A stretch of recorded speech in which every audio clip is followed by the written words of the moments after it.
はいどうも、ワントクチューブです。今回はなんと2020年7月2日発表されたばかりのプジョーの新型208、こちらのねガソリンモデルの GT ラインというね上位グレードお借りすることができました。プジョーシュトロエンジャパンさんありがとうございます。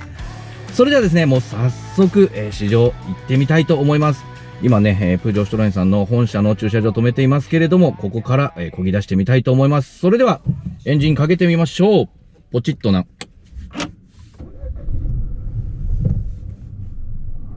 はい、こちらはですね 1.2 リッター3気筒ターボが搭載されています。先日、私試乗させていただいた DS3 クロスバックと、基本的には同じパワートレーンということになっています。で DS3 クロスバックも、最近マイナーチェンジ微妙に変わりまして燃費が向上しているという風になっていますけれども、それと同じように、こちら、燃費が向上しているものが搭載されているということになっているので、カタログ上の、燃費もね、リッター19キロを超えてたかと思います。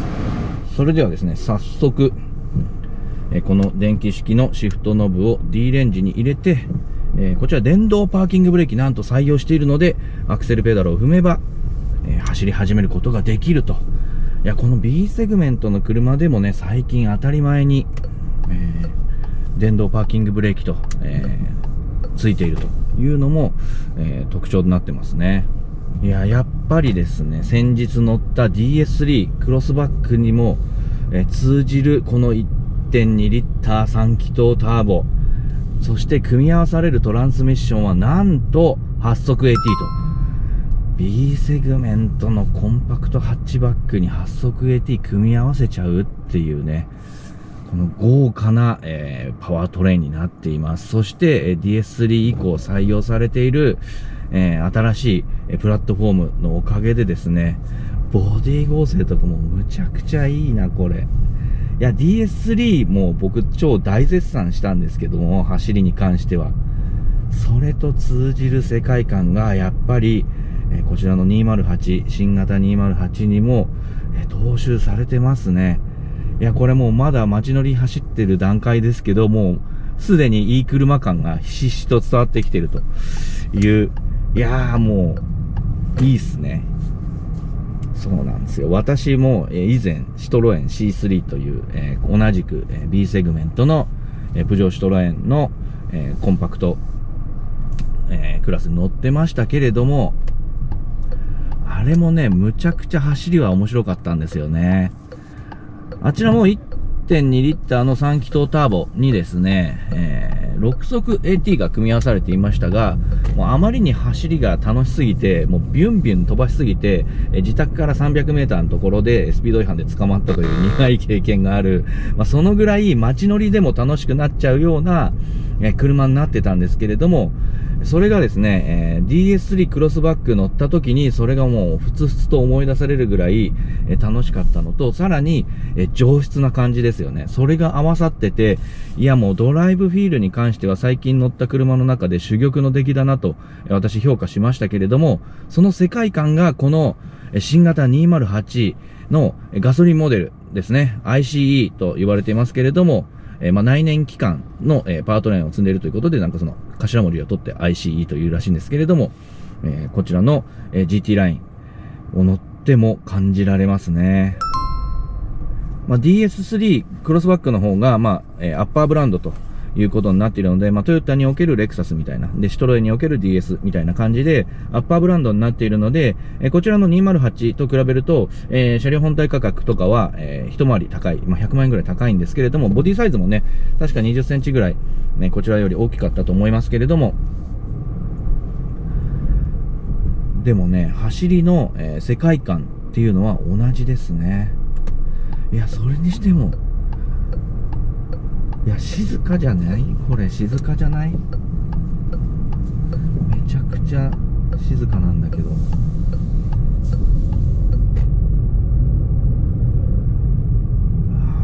れ、確かカー・オブ・ザ・イヤー、欧州のカー・オブ・ザ・イヤー撮ってるんですけど、いや、そりゃあ、撮るよなっていうのが、走り始めた瞬間からわかる。いや、恐るべしだな、これは。昨今乗った車の中で、いや、めちゃくちゃ印象良いです。もうぶっちゃけて言うと、これは面白い。これ気をつけないとまた、一般道で飛ばしすぎたくなっちゃうやつですね。で、DS3 クロスバック試乗してた時も言いましたけれども、このね、走る曲がる止まるの動的質感の高さ、そして、ステアリングとかブレーキとかアクセルペダルに伝わってくる、こっくりまろやかな感じっていうのは、508SW 乗った時にも、レビューしましたけど、やっぱプジョーシトロエンの車ってそういうなんかコクマロな感じが踏襲されてますね。この208でも。で、今、アイドリングストップが解除されて、停止中にアイドリングしてますけれども、その時はですね、若干ブルブルとした振動がシートには伝わってきます。この辺はやっぱ 1.2 リッター3気筒エンジンというね、振動の面では不利な3気筒なんで、多少はやっぱ振動は感じるかなというところはありますけども、それにしてもね、全然それが気にならないぐらい印象は良いですね。で、めちゃくちゃトルクフル。これディーゼルじゃなくてこれでしょ。これはすごいな。多分この8速 AT のこうロックアップの比率とかが高いんだと思うんですけども、もうグイッと DCT なんじゃないこれって思うぐらいめっちゃグイッと前に出ますね。そしてプジョーではですね、アイコックピットという運転席周りの、こういうインフォテイメントシステムをアイコックピットと呼んでいますけれども、それもですね、この208から、新しいものにアップデートされています。もともとですね、508とか、それ以外の3008とかでも同じように、小径の、上がこうね、水平にこう切られたような非声援の、ステアリングホイールが、組み合わされているのは同じなんですけれども、その上にね、ステアリングホイールの上に、覗き込むような形になる、デジタルメータークラスター。これがついているのが、アイコックピットというふうに言われてますが、こっちのあとナビとかの周りも含めて、アイコックピットと呼ばれてるんですけれども、それがさらに進化していてですね、これ、後でちょっとカットインで挟みますけれども、メーターがですね、デジタル液晶メーターなんですけれども、これがですね、なんと、立体的に見えるような、仕組みになっていると。これホログラムで、再現されているそうなんですけれども、いや、これすごいな。アクリル板が、多分手前に挟んであって、そこに、立体投影しているという形になっていて、奥の液晶と、手前の透明のアクリルと、そこでこう立体的に、見えるようになっているんで、なんとも不思議な感じですね。この運転に必要なスピードであるとか、運転支援のところとかを、重要な情報を手前に表示するようにしているというふうに言ってますけども、これは面白い。いや、確かに重要な情報が手前に来るようになってますね。そしてこのようにアニメーションになると。で、タコメーターは、標準では表示されないような状態になっていますけれども、この、デジタルメーターの中から選んでいくと、タコメーターも選ぶことができると。表示することができると。で、運転支援とかも立体的になるんだ。これは面白いな。そして今むちゃくちゃ混んでるんですけども、やっぱこう狭いね車線の3車線道路を走ってても、こんぐらいコンパクトな B セグメントの車だったらもう何のストレスもなく走ることできますよね。で、私常日頃から、YouTube とかブログとかでも、小さな高級車をやっぱ理想としてるんですね。コンパクトだけど装備が充実している車っていうのが、私が、欲しい車というふうに考えています。小さい車っていうのはそれだけでもう優れた性能であると思えるほど、やっぱり、取り回しであるとか、あとは駐車する時でも、ストレスがなく、運転することができるんで、無駄に大きい車っていうのは本来的には見栄えとかね、そういうところを抜きにして街乗りで使うんであれば、やっぱ小さな高級車が理想かなと思ってるんですけれども、そのね理想にまた近い車としてこの新型208デビューしましたね。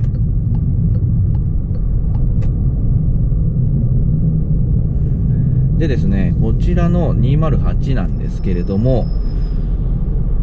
先日、乗らせていただいた DS3 クロスバックと同等の、運転支援装備もついているということで、これもね、驚きですよね。中間グレードのアリュールぐらいから、先進の ADAS というね、運転支援システムついていますが、こちら電動パーキングブレーキついているんですけれども、フランス車ではもうおなじみですね、ブレーキのオートホールド機能がないというのが、最大の欠点だと私は思ってるんですけれども、とはいえですね、アダプティブクルーズコントロールにおいては、全車速追従タイプが搭載されているというのが、このプジョーシトロエンの車の特徴となっています。なので、ブレーキホールドがないので、信号停止時にはブレーキペダルをギュッと踏み続けなければいけないと、従来の車通りなんですけれども、ただ、アダプティブクルーズコントロール中は停止保持の機能もついている全車速追従タイプのものがついているというところは、進んでいるところかなと、先進的かなと思いますね。で、しかもですね、すごいのが、アウディでいうところのトラフィックジャムアシストというふうに呼ばれたりしますが、渋滞追従中も白線を読み取って、レーンの中央ないし、2の位置を、キープして走ってくれる機能がこちらの208にもついています。で、プジョーシトロエンのこのレーンキープの精度の凄さっていうのがですね、これね、めちゃくちゃすごいんですよね。これちょっと後で試してみたいと思いますが、白線の中央だけじゃなくてですね、右寄り、左寄りとかね、なんかその好みの位置を、メモリーして、走ってくれると、レーンをキープしてくれるという機能が備わっています。これはね、他のメーカーにもない、優れたポイントですね。で、ブレーキタッチもめちゃくちゃ剛性感あるな。もう全然違和感なく踏めてますね。かなりストッピングパワーは、この、コンパクトなボディに対しては、効くと。もう効きすぎるぐらい効くって感じですね。そして今アイドリングストップしてますけれども、当然静かですよね。その間、エアコンの風とかはエバポレーターとかで、冷たい風がなるべく維持するようになっていますけれども、やっぱりね、外気温が今日は30度ぐらい高いんで、すぐにエンジンがかかってしまいますけれども、アイドリングストップからの復帰も早く、多少ね、1.2 リッター3気筒なんでブルンという横揺れは感じますけども、そんなに不快ではないですね。で、ラグがあるわけでもないです。フォルクスワーゲンとかアウディの1リッター3気筒なんかに比べると復帰も早いですね。で、エンジン音に関しても、これ3気筒って言われなきゃ全くわかんないし、ちょっとこのクラスとしては過剰なぐらい静粛性が高い。いや、これはちょっとやばいなっていう感じはしますね、国産勢。これヤリスとかフィットとかと、同じクラスの車になりますけども、このロードノイズとかエンジンルームからの遮音性、そしてざらついたエンジン音とかは全く聞こえない、まろやかな感じになってるんで、いやー、これグローバルで戦うんだと、ヤリスとかフィット、ジャズっていう名前でね、海外で売られてたりしますけど、いや、相当大変だぞ、これは。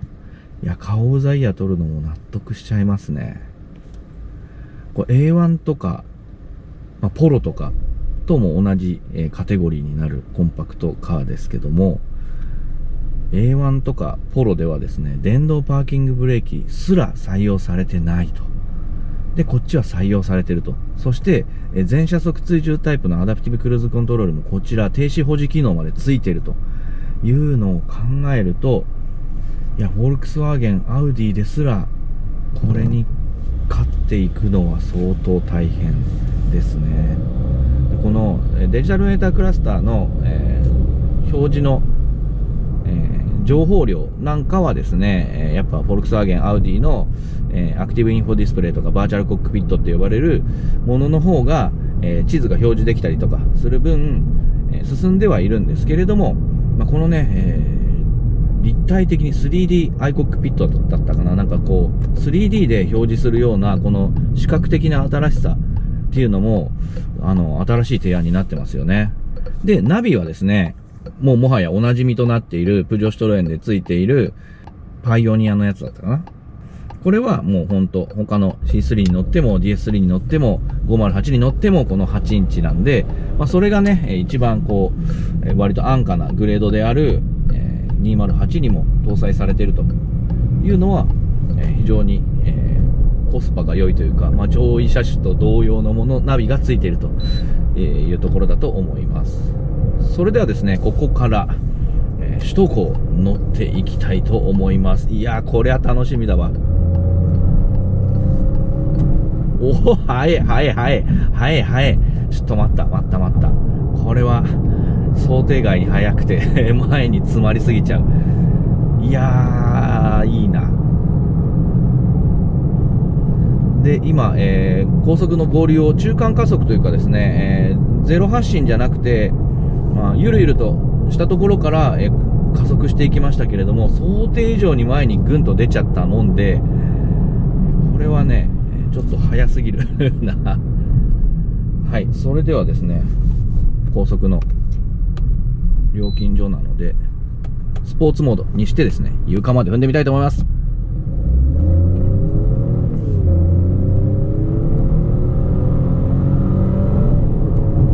はい、十分速い。なんだろう、シフトアップのタイミング自体はそんなに、DCT のようなパンパンパンという感じではないんですけれども、やっぱりね DS3 クロスバック乗った時に感じたような、3速以上とかの方の粘り強い伸びみたいなものはすごく感じますね。想定以上に速い。これ 1.2 リッターでしょ。そして今スポーツモードにしてるんで、ステアフィールとかもどっしりしたものに変わりました。でパドルもついてると。スポーツってカタカナで出ますね。これ面白い。でこちら8速 AT ついてるんで、今、60キロぐらいで走ってますけれども6速に入る。なので、508SW の、ディーゼルのモデルとかに比べるとミッション自体も相当クロスしてる感じですね。60キロで7速まで入るってことは本当にもっとクロスしてるなこれで。今ずっとスポーツモードで走ってますけれども、ステアフィールもねスポーツにするとどっしりとしたものになります。これなんだろうな、面白いエンジン音するけど、これスポーツになってからかな。そうっぽい。なんだろう、電子的に鳴らしてんのかな。なんかスポーツモードにするとなんかエンジン音がフィュイーンっていうなんか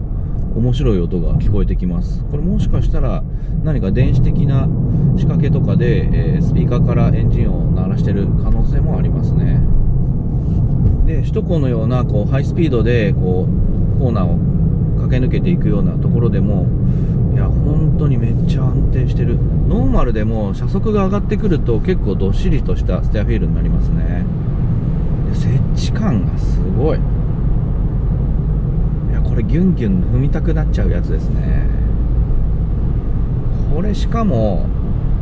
GT ラインという、上位グレードではありますけども、特にねハイチューンの車ではない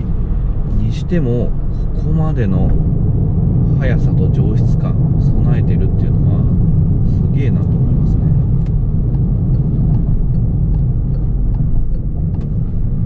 で運転支援とか安全装備とかも一通りついてますね。これブラインドスポットモニターとかもついてるし、いやこれはなかなか相当できた車だな。じゃあせっかくなんで、アダプティブクルーズコントロールちょっと試してみましょうかね。これね分かりにくいんですけど、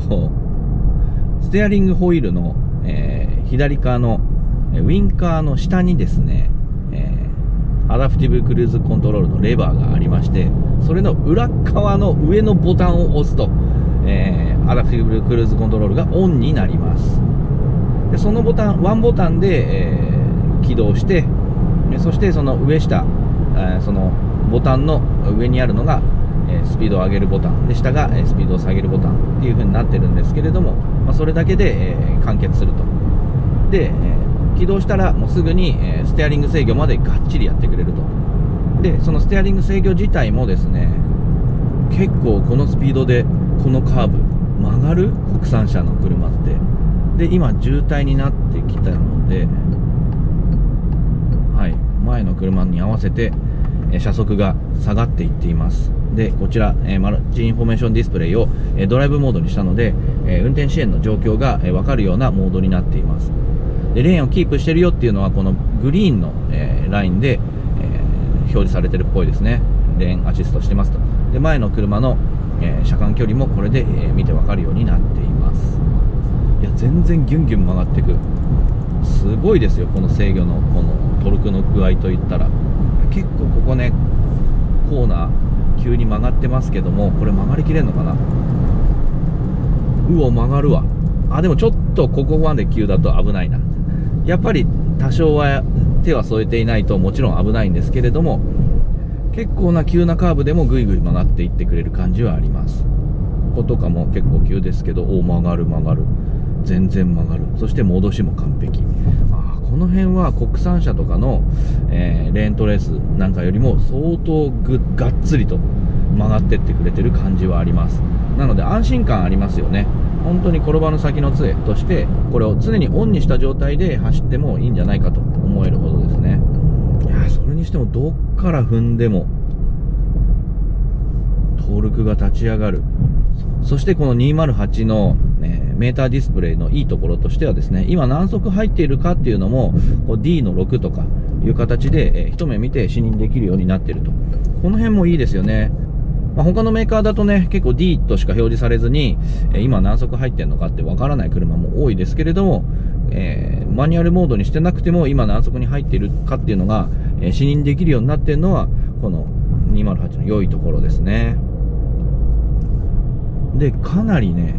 クロスしてるんでどんどん上のギアに上がっていくと60キロで6速入っちゃうと、普通にオートマとして走っていてもですね、それでいて、エンジンの回転数はかなり低く保たれるという感じになっています。これねタコメーターも一緒に表示できたらいいのになとは思うんですけどね。いろんな運転支援の画面とタコメーターとかと一緒に見たいですよね。で今2000回転ぐらいと、この簡易的なタコメーターなんで、ざっくりとした位置で把握するしかないんですけども、2000回転ぐらいのトルクの山がすごいですね。で DS3 クロスバックでも感じましたけれども、低回転のトルクもめちゃくちゃ熱いんで、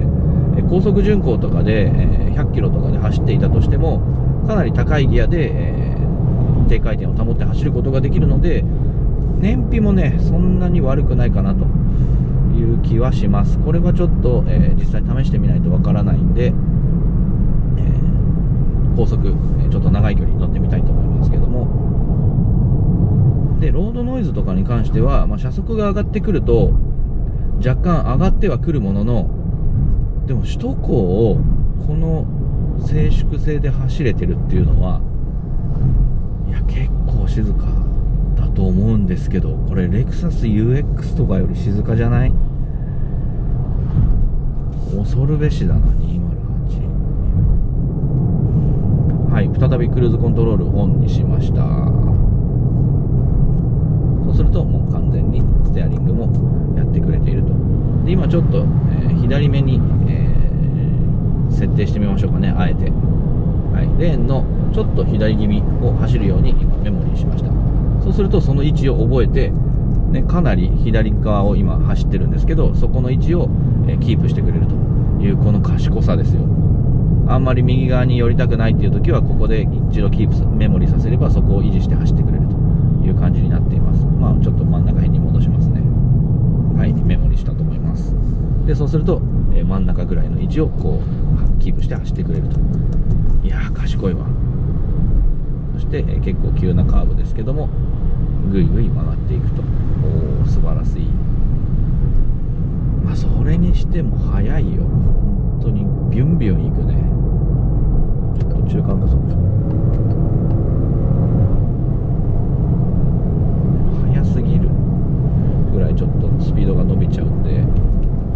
めちゃくちゃ注意しないといけないやつですね。といった感じで、